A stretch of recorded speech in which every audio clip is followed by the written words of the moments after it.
Bien le bonjour et bienvenue sur la chaîne JJ. Comment c'est qu'ils vont là-dedans? Ça fait longtemps qu'on s'est pas vu.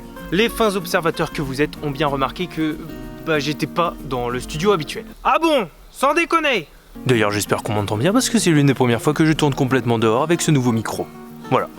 Le vidéo Gorod, pour ceux que ça intéresse. Ça fait extrêmement longtemps que j'ai envie de faire une vidéo comme celle-là. Il faut savoir que je suis extrêmement fan de Airbnb depuis très longtemps. C'est quand je pars avec mes potes, on prend Airbnb. Quand je pars avec ma famille, on part en Airbnb. Quand je pars avec ma meuf, on part en Airbnb. Donc oui, à chaque fois qu'on part en vacances, on prend des Airbnb. C'est souvent moins cher qu'un hôtel, plus fonctionnel et surtout, c'est rigolo de découvrir un peu des nouvelles maisons, des choses comme ça. Et cette année, on est parti dans une énorme maison à côté de Limoges. Cette maison fait partie d'une catégorie de Airbnb que je trouve extrêmement drôle, c'est-à-dire qu'en façade, ils sont extrêmement beaux, mais qu'à l'intérieur, il y a plein de petits défauts qui, je pense, pourraient être rigolos à vous montrer à la caméra. Donc c'est parti pour un premier épisode des présentations des Airbnb. Je vais commencer par vous montrer les points positifs de ce Airbnb et ce pourquoi on l'a choisi. Et ensuite, on passera à tous les points qui sont rigolos et je pense que ça va être très drôle à tourner, très drôle à filmer et très drôle à regarder.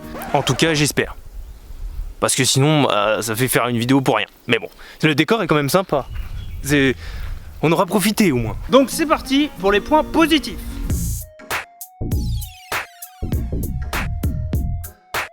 Il y a un grand billard. Il y a approximativement 1 milliard de canapés.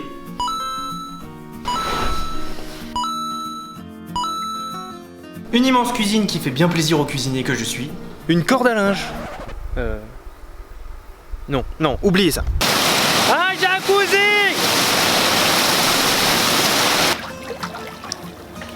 Une piscine.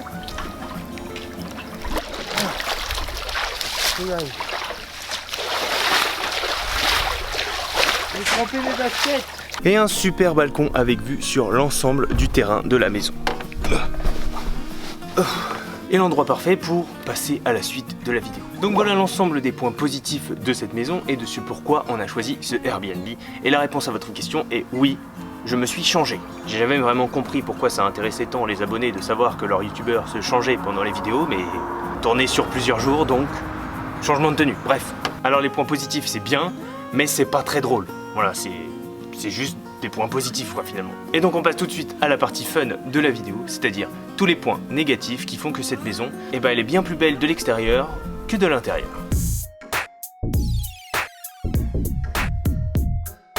Premier point, je pense que les gens qui ont fait construire cette maison avaient une définition vraiment différente de la nôtre en ce qui concerne l'intimité. C'est-à-dire que je vous parle actuellement depuis des toilettes, voilà, je crois que ça se voit. D'ailleurs c'est un angle assez particulier pour faire une vidéo, je pensais pas un jour utiliser un angle pareil. Mais je vous parle depuis des toilettes qui sont directement en face du lit dans lequel dort ma fiancée.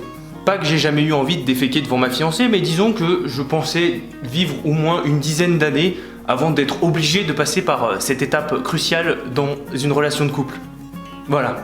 Et le pire, c'est que ça concerne pas que cette chambre. Car voici un deuxième exemple d'intimité pure. Nous avons ici des toilettes qui donnent directement sur une fenêtre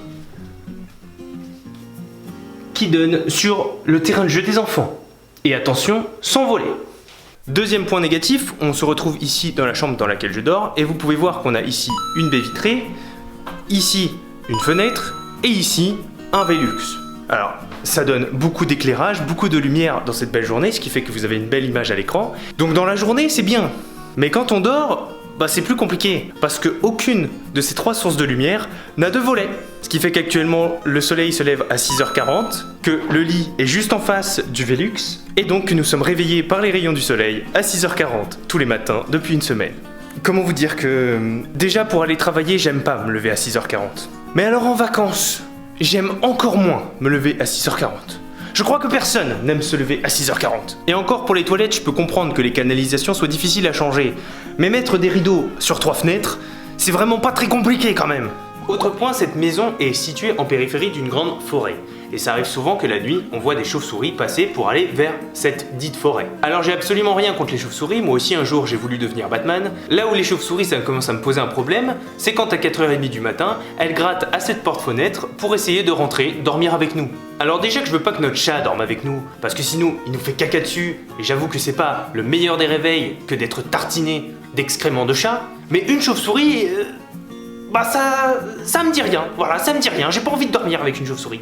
De plus, si on additionne le problème précédent et celui-là, ça veut dire qu'on se couche aux environs de minuit, parce qu'il faut bien profiter des vacances, qu'on est réveillé à peu près à 4h30 par une chauve-souris complètement folle qui veut certainement coucher avec ma femme, ce que je peux totalement comprendre, mais qui me dérange un petit peu. Et si on a la chance de se réendormir après ça, eh ben on est réveillé à 6h30 par les rayons du soleil. Et ce, seulement dans les nuits où notre conjoint n'a pas une diarrhée explosive et qui du coup ne nous réveille pas en plein milieu de la nuit par ses odeurs d'excréments.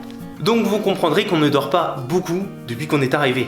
Et le sommeil, c'est quand même un point clé des vacances. Nous sommes ici dans la salle de billard, parce que oui, toutes les merdes ne se passent pas que dans ma chambre, sinon j'aurais changé de chambre. Et c'est un peu la salle préférée de tout le monde, tu vois, il y a un billard, il y a des fléchettes, il y a une console, il y a des canapés, etc. C'est vraiment une super salle, et d'ailleurs elle a des éclairages vraiment pas mal. Je vais allumer la lumière pour que vous puissiez les voir. Vous voyez une différence? Non? Et bah c'est normal, parce que le disjoncteur qui est là et qui contrôle toute cette salle n'arrête pas de sauter. Donc toutes les 5 minutes, on est obligé de venir réactiver le disjoncteur pour que toutes les lumières se réallument. Alors je ne dis pas que jouer au billard dans le noir c'est impossible, ça rend juste le jeu plus compliqué. Par contre, jouer aux fléchettes dans le noir, ça devient tout de suite beaucoup plus dangereux. L'un des derniers points que j'ai à vous présenter se situe en haut de l'escalier où vous pouvez trouver une énorme poutre. Alors je sais que je suis grand, je mesure plus d'1m90, et donc il y a beaucoup de choses qui ne sont pas pensées pour les gens qui sont un peu plus grands que la moyenne. Donc je me prends souvent des encadrements de porte, etc. Et donc je pourrais très bien comprendre qu'une poutre soit un peu trop basse et que je doive me baisser pour ne pas me la prendre. Mais là, elle est pas un peu trop basse, elle est carrément trop basse. C'est-à-dire qu'à part Mimimati, il n'y a personne qui passe en dessous sans se la prendre dans la gueule. Donc ça veut dire qu'à chaque fois qu'on doit prendre l'escalier ou traverser le passage qu'il y a entre l'escalier, eh ben on doit faire un squat, passer en dessous de la poutre, remonter pour pouvoir passer de l'autre côté. Et donc accéder à une salle de bain. Alors oui, on aura des cuisses en acier et un beau fessier, mais on aura aussi une sacrée commotion cérébrale le jour où tu l'oublies pendant la nuit.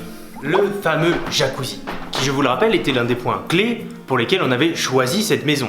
Et ben d'abord, quand on est arrivé, il était ultra dégueulasse. Et après quelques recherches, on s'est rendu compte que le filtre n'avait pas été changé depuis, je pense, l'Antiquité. Ce qui faisait que quand on allumait les jets d'eau, il y avait des espèces de petites bulles verdâtres bien dégueulasses qui, à mon avis, contenaient certainement toute la souche du coronavirus en un seul endroit. Ce qui, je vous avoue, ne donne pas trop envie de se baigner. Donc on l'a vidé, nettoyé le filtre et on a remis de l'eau propre dedans. On a aussi mis les produits anti-algues et tout ce qu'il fallait dedans, même si on a bien dû deviner comment les mettre, puisque les gens d'ici n'ont pas jugé important de laisser des consignes d'entretien du jacuzzi, mais ça c'est une autre histoire. Et donc on a pu profiter un peu du jacuzzi. Mais si l'histoire s'arrêtait là, j'en aurais certainement pas reparlé, puisque après tout c'était juste un jacuzzi dégueu. Ça aurait pu arriver n'importe où, c'était pas si grave que ça. Sauf que du coup ça s'arrête pas là. Hier soir à peu près 23h, on reçoit un message de notre mère qui était restée dehors, qui nous dit « Le jacuzzi se vide, est-ce normal ?» Donc on se lève, on fonce dehors, on regarde ce qui se passe et... le jacuzzi était vraiment en train de se vider par tous les coins. Donc ma fiancée et moi, encore en pyjama, se jetons dans le jacuzzi, on se fait tremper littéralement complètement la gueule. On arrive à éteindre les jets d'eau qui étaient en train de expulser toute l'eau à l'extérieur du jacuzzi. Je ne savais pas que c'était leur fonction première de vider l'eau, mais bref. Et on se dit que c'est terminé et 10 secondes après, il recommence, on rééteint, il recommence, on rééteint. Et au bout de 10 ou 12 essais, on s'est avoué vaincu, on a mis le couvercle dessus et on s'est dit tant pis. Ce qui fait qu'aujourd'hui il est complètement vide et il continue de temps en temps à jeter de l'eau un peu partout sans qu'on lui ait absolument rien demandé. Donc je commence à penser que le jacuzzi est possédé par le fantôme de Richard Cœur de Lion. Pourquoi lui? Pourquoi pas, après tout? Et voilà comment le jacuzzi est devenu un point extrêmement négatif, parce que je vous avoue qu'être trempé à minuit et demi alors que ton rencard chauve-souris arrive dans 4 heures, c'est vraiment pas terrible. Alors dans cette vidéo, je vous ai passé l'escalier cassé qui a fait que je me suis fait une entorse de la cheville, le détecteur de fumée qui s'allume sans aucune raison en plein milieu de la nuit, le fait que l'intégralité des produits ménagers ici sont de prise anglaise alors que les prises de la maison sont en prise française, que la route pour mener à la maison est une pente remplie de petits graviers, ce qui fait qu'on est tous obligés de sortir de la voiture en plein milieu d'une route de campagne où les gens roulent comme des malades juste pour rentrer à la voiture, les araignées qui apparemment n'ont pas compris que cette maison appartenait à des humains, puisqu'il y en a approximativement 1 million, et pareil, j'ai rien contre les araignées, d'ailleurs quand j'étais petit je les prenais sur la main pour qu'elles me mordent et que je devienne Spider-Man.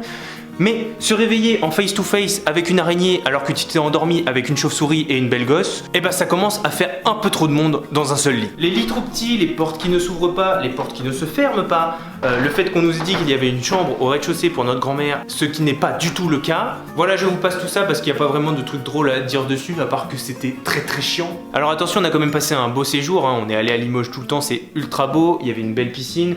Une fois que le jacuzzi était réparé, eh ben on a pu passer du bon temps dans le jacuzzi. Le terrain est super beau, il a fait super chaud. Voilà, c'était quand même de bonnes vacances. Mais je trouvais ça quand même drôle de vous raconter toutes ces anecdotes qui, nous, pendant les vacances, nous ont fait bien rire et bien chier.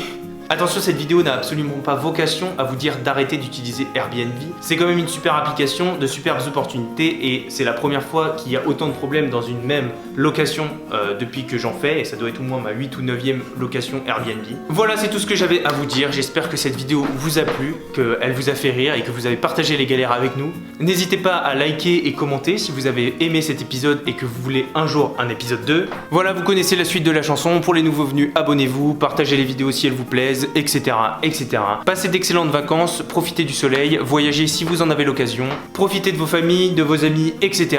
Nous, on ne s'arrête pas cet été, on va continuer à faire plein de vidéos et j'espère qu'elles vous plairont.